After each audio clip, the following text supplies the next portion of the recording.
Welcome to the Bold Lounge podcast. My name is Lee Burgess, and I will be your host. If you're anything like me, you love hearing inspiring stories of people who have gone on bold journeys and made a positive impact in the world. This podcast is all about those kinds of stories. Every week, we'll hear from someone who has taken the leap or embarked on an extraordinary journey. In addition to hearing their stories, we'll also learn about their bold growth mindset that they use to make things happen. Whether they faced challenges or doubts along the way, they persisted and ultimately achieved their goals. These impactful stories will leave you feeling motivated and inspired to pursue your own bold journey. I believe everyone has a bold story waiting to be freed. Tune in and get ready to be inspired.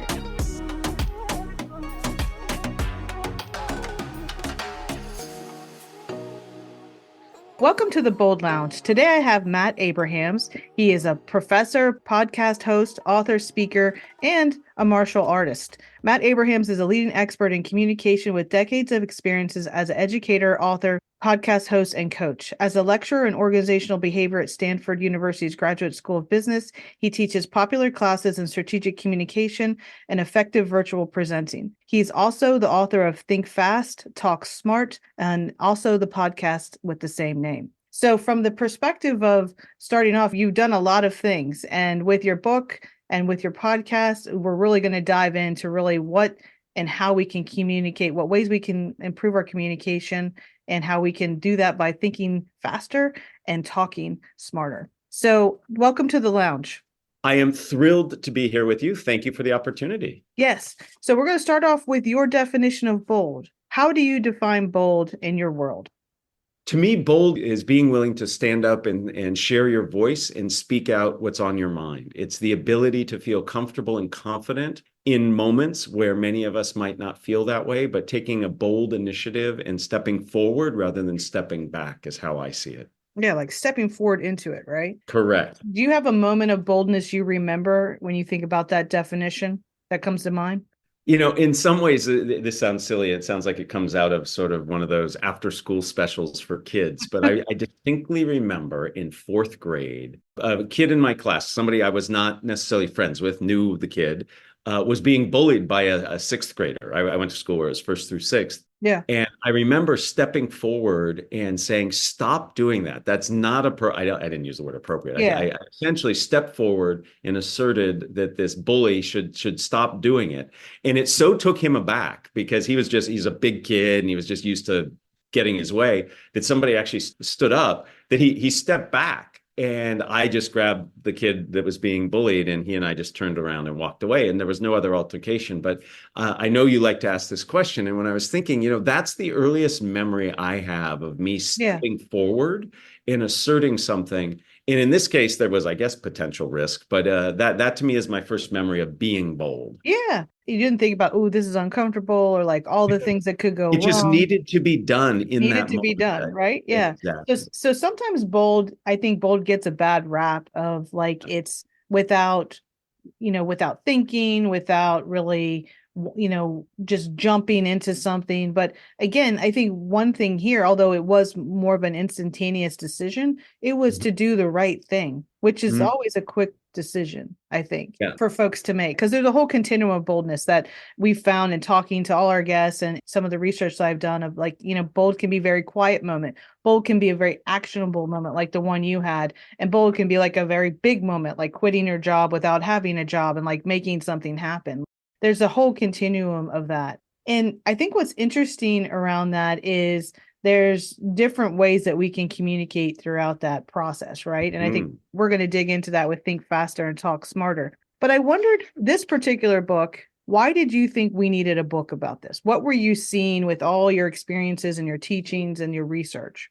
Yeah, so there was one main impetus. Somebody asked me to focus on this, but I was seeing it in my own practice. Yeah. So as an instructor at Stanford's Graduate School of Business, I've been there 13 years. I've seen this in my own classes, but the deans of the business school came to me and said, we have a problem. Our very bright, sharp students, some of the best business minds in the world, were struggling to answer cold calls. You probably remember when the professor says, hey, what do you think? And you had to respond. And so they asked, is there anything I could do as the communication person on staff to help our students feel more comfortable and confident responding, even when they knew the answers? Hmm. And so that's what really was the catalyst for me to do a deep dive, at least academically, into addressing this problem. And I started exploring multiple fields of study: psychology, anthropology, social science, neuroscience, and including improvisation. And from that, developed a methodology that now all of our Stanford MBAs have a chance to go through in the first 3 weeks of their time with us.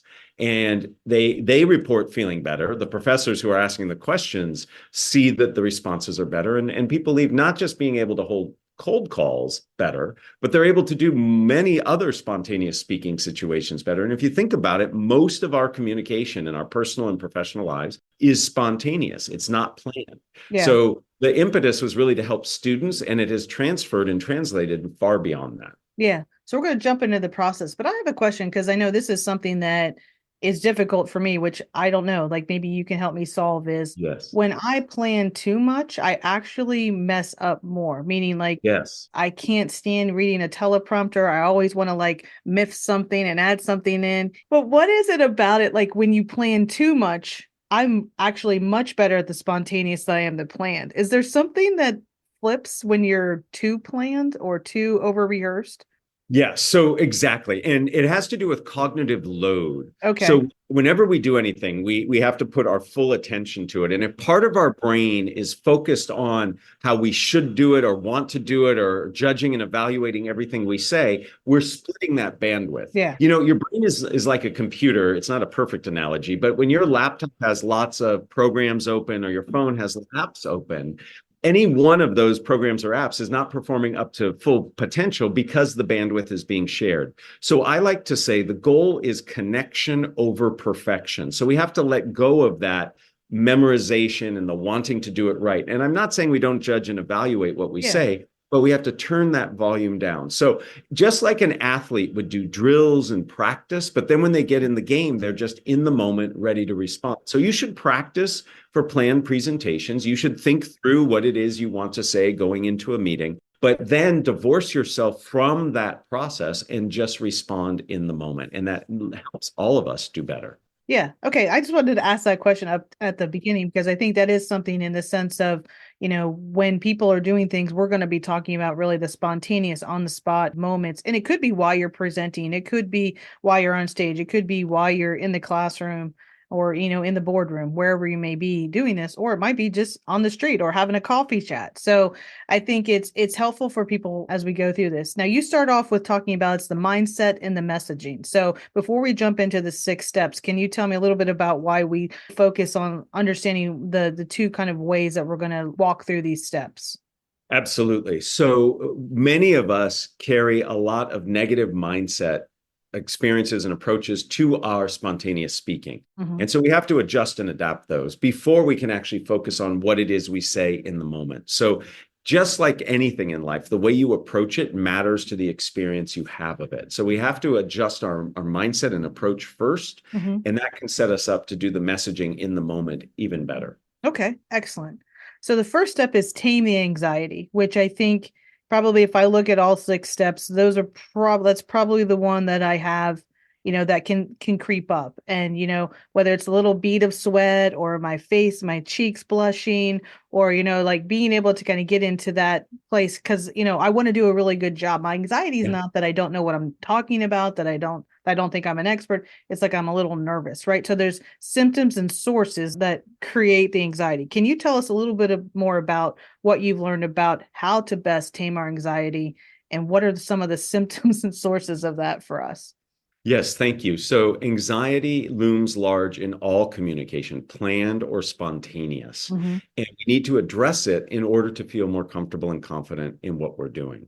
So to begin, the very first thing we need to do is we need to manage the symptoms. When you talk about the beads of sweat or the Mhm. shakiness of your hands, and then we have to manage the sources, the things that initiate the anxiety. So let me give you a couple examples of what we can do to manage symptoms. A great thing to do is to focus on your breathing, deep, belly breaths, the kind of thing you would do if you've ever done yoga or Tai Chi, where you're really filling your lower abdomen, you're breathing low and slow. And there's a tremendous amount of research that says that this helps calm us down. It helps us focus, get present oriented. The key, though, is to have your exhale be twice as long as your inhale. The magic happens on the exhalation. So if you take a 3 count in, you want a 6 count out. So Mhm. that's one example of something we can do to manage symptoms. Another thing is many people get shaky. That's adrenaline. Adrenaline's purpose is to move you from threat to safety. So we want to move, but we want to move in a way that looks purposeful and not random. So we don't want to sway side to side or pace. But instead, when I start, if I'm standing and presenting, I might step forward. If I'm sitting on a table or on a virtual call, I lean in, I gesture, and that movement allows that adrenaline to dissipate and the shakiness stops. And there are many other things we can do to manage symptoms. But the other side of the equation are the sources, the things that initiate our anxiety. And Mhm. for many of us, a big one is the goal we're trying to achieve. Whenever we communicate, we have a goal. Maybe it's we want to get funding if we're an entrepreneur, or we want people to support our cause. So what's making us nervous is our concern about not achieving our potential future state, our goal. So the way to counteract that is to become present oriented, be in the moment. By definition, if I'm present, I'm not worried about the future. And you can get present oriented by doing lots of things. Do something physical before you communicate, some light exercise, talk to people in the room before you start. Do like an athlete or others who listen to a song or a playlist to get them in the present moment. A very simple thing, start at 100 and count backwards by a challenging number like 17s. Right. I heard That you can be say that when really I was like, oh, that would definitely make you press. exactly gets you present oriented. So when it comes to managing anxiety, we first have to deal with both symptoms and Mhm. sources. And then as we build confidence, all communication, not just spontaneous communication, begins to feel better. Yeah. And it doesn't matter whether you're in person. I mean, you can get anxiety on Zoom, right? Like do you find there's a difference between doing something electronically, virtually versus in person when it comes to taming anxiety? That's a great question. So, yes, I am old enough to remember when we used to say, gosh, wouldn't it be great to help people feel more confident if people just didn't have to be in the room while we spoke and we could just Yeah. get the information across? Well, and then the pandemic hit, and that's how we all started communicating. People realized, this sucks. This is really hard. I'm actually more nervous. Yeah. And the reason is when you're virtual, we can't see the responses that we normally receive. And Right. so human beings are very visual connected species. And if I can't see all of that, it makes me very uncomfortable. So there are differences. Now, some of these techniques that I've talked about, many of them translate. Deep breathing is going to help you on either end. And in fact, virtually deep breathing can even be easier because when you're in a meeting and it's not your turn to speak, you simply hit the mute button. I can sit here looking Yeah. like Take I'm a really deep while breath. doing deep breaths, right? Yeah. But there are things I can do virtually that can help. So, for example, I can ask people for feedback in the moment. I can send a chat privately to you and say, is this landing? Is this making sense? So Mhm. I can get feedback in a way that I can't when I'm in person. So, yes, it's a different beast. We still get anxious, in some cases, more anxious when virtual than in person, but we can still do things to help ourselves feel better. Yeah. Have you always been like an easy breezy, I can speak on the spot, no problem? No, no, easy breezy is not something that would describe me. Well, I have always had a lot of experience speaking in the moment. My last Okay. name is Abrahams, A-B. I always went first in school. Right. Teachers, and I am a teacher, and sometimes we get lazy and we just seat people alphabetically. So I often knew where I would sit, and I would often be called on first. So even though I had a lot of reps, I was a nervous speaker. It took me a long time applying some of the techniques that I studied and have written about. And now I'm a much more confident speaker, but there are still times where I will get nervous and I will deploy some of the techniques that we've talked about and others to help me feel better. Yeah. Excellent. So the next step is maximizing mediocrity, which sounds really interesting coming from a Stanford professor. So, Aha. Yes. So I borrow this from lessons that I've learned in improvisation, and I am by no means an expert in improv, but improv has this notion of dare to be dull, just do what needs to be done. And many of us, and this goes back to what we were talking about earlier, many of us want to do our communication perfectly. We want to do it right. I am here to tell you and all of your listeners there is no right way to communicate. There are better ways and worse ways, but there mhm. is no one right way.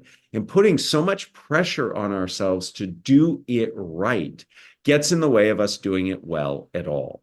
And This is why I tell my students on the very first day of a strategic communication class, I say the goal is to maximize mediocrity. And you should see their jaws drop. They have never been told to Yeah, be mediocre. exactly. Yet they understand the logic after we go through the discussion of cognitive bandwidth, and I have them reflect on times where they did really well in the moment versus those where they didn't. And they begin to see that they are their biggest barrier to success. And that is this judging, the evaluation, the trying to be perfect rather than just connect with the audience. So I end my first class by saying, maximize mediocrity so you can achieve communication greatness by allowing yourself and giving yourself permission just to get the communication done, just to connect, just to share your thoughts, you actually free yourself up to do it a lot better. So that's a really hard lesson for us to learn, but Yeah. it's a very powerful lesson. You have to let go the judgment of yourself and the judgment, I guess, that potentially could come from your audience that you may Right, feel. but it's letting go of the judgment of yourself and the concern about the judgment for your audience. Right. And the first step to this is to realize just how much judging of ourselves we do. So I do that. May I share an activity I do in my class? Yeah, absolutely. I rely a lot on improvisation activities because they're fun, they're lighthearted, low stakes. Yeah. So I have my students play this improv game, and any of your listeners can play it. You simply, in the environment you're in, you point at different objects and you call them something other than they are. The game's called Shout the Wrong Name. So Okay. I might point at a window and call it a computer. I might point at the ceiling and call it a doorknob. It does not matter. The goal is to, as quickly as you can, point to things and call them something other than they are. And for many of us, this is incredibly hard. Mm-hmm. And when you get down to it, it's because we are judging and evaluating what we're saying. I had a student once, I kid you not. He was pointing at a chair and nothing was coming out of his mouth. Oh, And as a teacher, when you see something like this, you approach. I'm like, tell me what's going on for you. And he yeah. said, I am not being wrong enough. I'm not being wrong enough. Now, I want you to think about this, that nowhere in the instructions do I say what is a good wrong, right? I just call Yeah. it a wrong name. And I said, tell me more. He said, well, I was going to call the chair a cat, but a cat has four legs, and sometimes a cat sits on a chair. I wasn't being wrong enough. And the point of this is we all do this level of machination and evaluation that gets in the way. And we have to first be aware of it. You can't stop judging or reducing the judging that you're doing until you're aware of that you do it. Mm-hmm. And then we can begin to dial it back. So the first step is awareness. Yeah, it reminds me of Amy Edmondson's The Right Kind of Wrong and the Intelligent Failure, Absolutely. right? Like combining what you just said with that piece of her research too. I love that. Absolutely. Amy is a friend, and she's actually going to be on my podcast shortly. And her approach to leaning into the right kind of failure and allowing yourself permission is exactly what we're talking about. Yeah, exactly. Okay. One of my favorite topics is mindset. When you're being bold, stepping into the fears, moving forward, doing it when it's not guaranteed to go 100% right. Like there's a lot of conversation in our community around that. What does it mean to mind your mindset when it comes to communicating on the spot?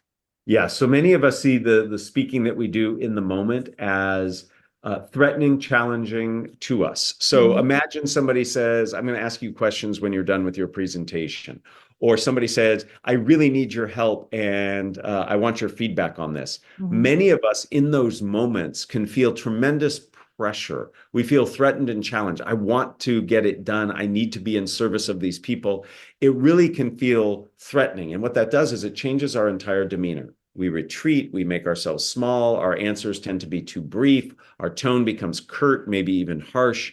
So we need to reframe these situations as opportunities, not threats or challenges. So Mhm. when somebody asks me a question, even if it's a spicy, harsh question, it's really for me an opportunity to connect, to extend, to expand what I've said, to learn.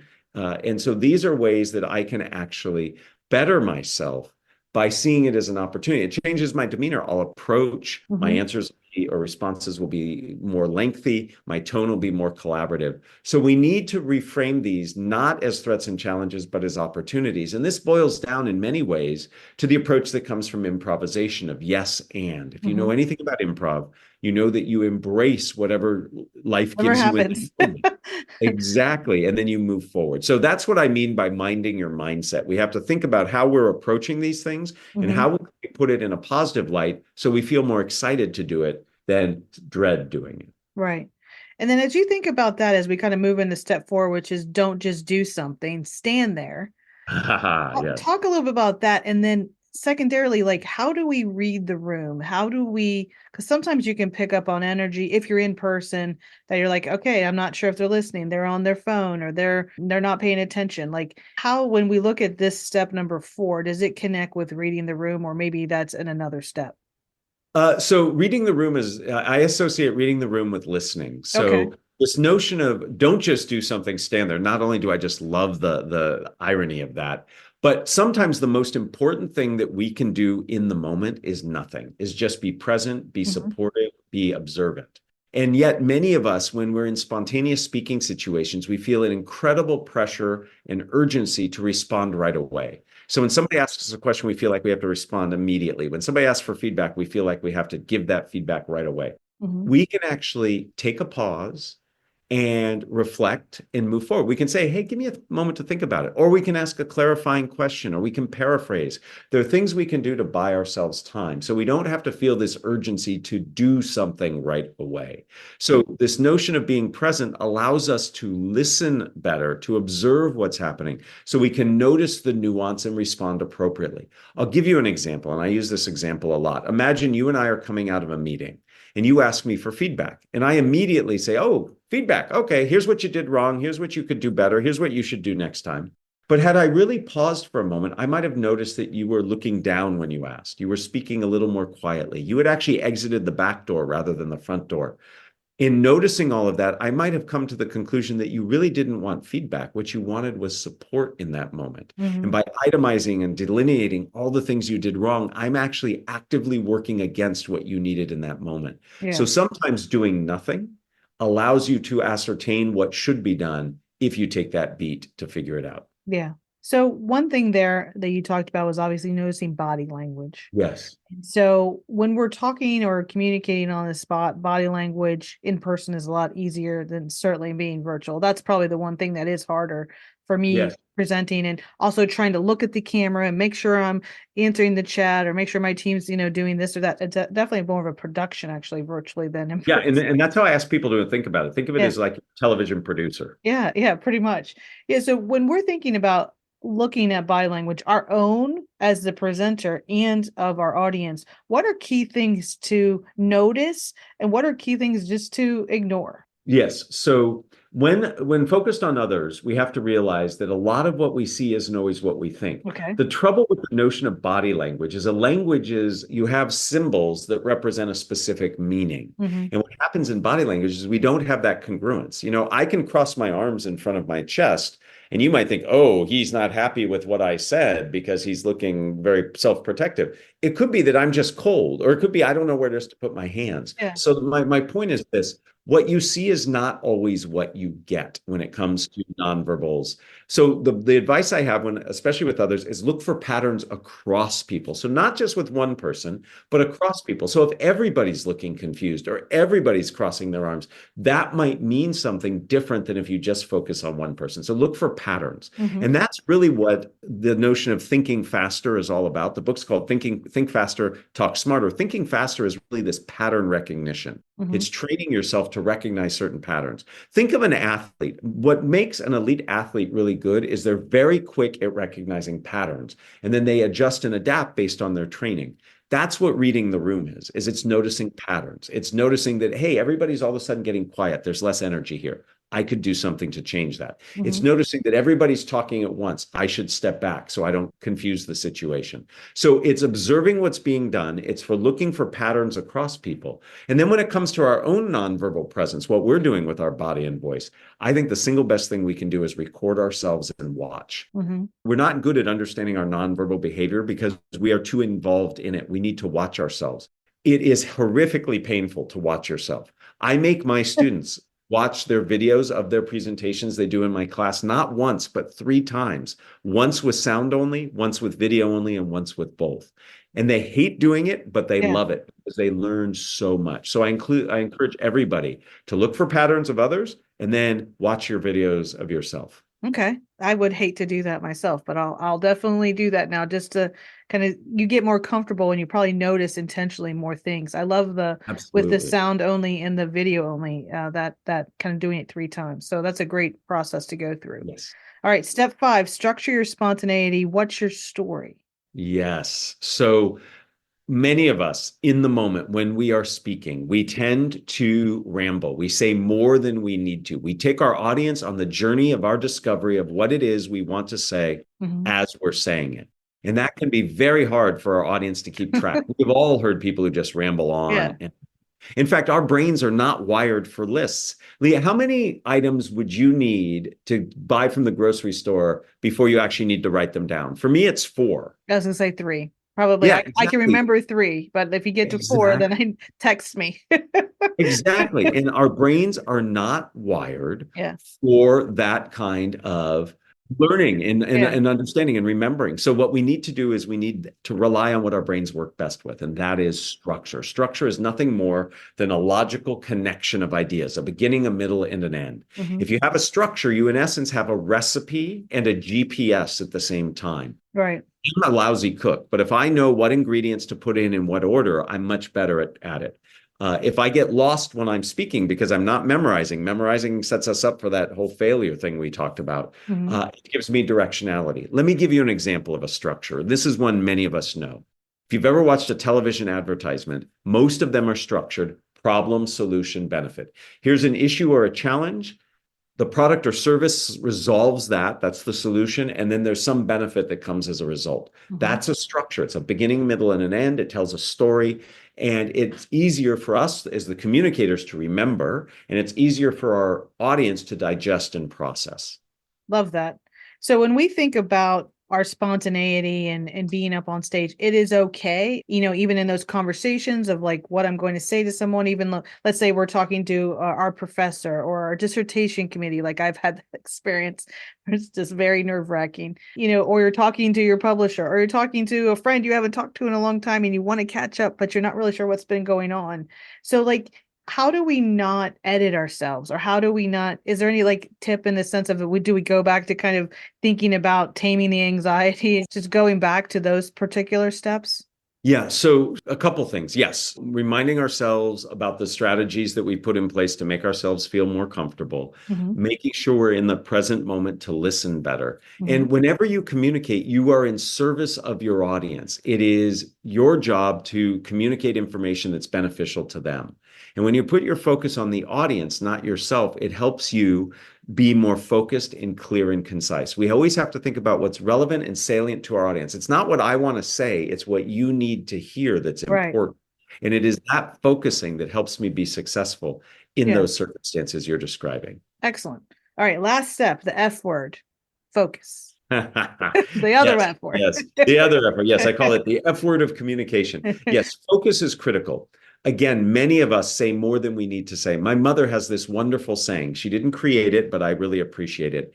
And it's to tell the time, don't build the clock. Many of us say more than we need to, either because we're discovering what we want to say as we're saying it. We want to show that we've been very thorough. We want to demonstrate that we really know our stuff. And we end up saying more than we need to. So to be concise, the most precious commodity I believe we have in the world today is attention. Hmm. And if my attention as an audience member is being pulled in lots of directions and you're not being specific as a communicator, I'm not going to pay attention to you. So we have to be focused. How do you do it? One, remember what's important and salient for your audience and start to build your messaging there. What's important for them? Make sure you have a clear goal and direction for what you're saying. What do you want the audience to know? How do you want them to feel? What do you want them to do? That's what makes up a good goal. That Hmm. also helps you focus. So we need to really think through what's important for the audience. What's my goal? That will help you focus. Now, if you're writing, not speaking, you can go back and edit. You can think to yourself, how can I make this tighter, more clear? We want to avoid obtuse language and acronyms and jargon because that can also get in the way of people being focused. So there's a lot we can do to be more focused. Structure is the beginning of that, knowing your audience, and then really working on right word choice can help. Excellent. So those are the 6 steps. Since you've written the book, have you thought of any more steps or anything you would add as step 7? That's a great question. I really think rinse and repeat is step Yeah. 7. And Okay. give yourself permission to jump into the methodology at any point. It has 6 steps, and we often think, well, we have to begin at the beginning and go all the way through the end. Any of the steps will help you feel more comfortable and confident. And it really depends on what kind of situations you find yourself in. So step 7 would be tailor the methodology to yourself, rinse and repeat, practice it, and that's how we get better. Excellent. Well, thank you so much for being on the Bold Lounge today. All the information about Think Faster, Talk Smarter by Matt is in the episode notes, and he's also has his website below to connect in and also see other things that can help you talk on your feet, be spontaneous, and be successful in your communication. Thank you so much, Matt. Thank you. This has been a lovely chat. Thank you for listening to the Bold Lounge podcast. Through the continuum of bold stories, vulnerability to taking a leap, you will meet more extraordinary people making a positive impact for others through their unique and important story. By highlighting these stories, we hope to inspire others and share the journey of those with a bold mindset. We hope you've enjoyed this podcast and look forward to sharing the next bold journey with you.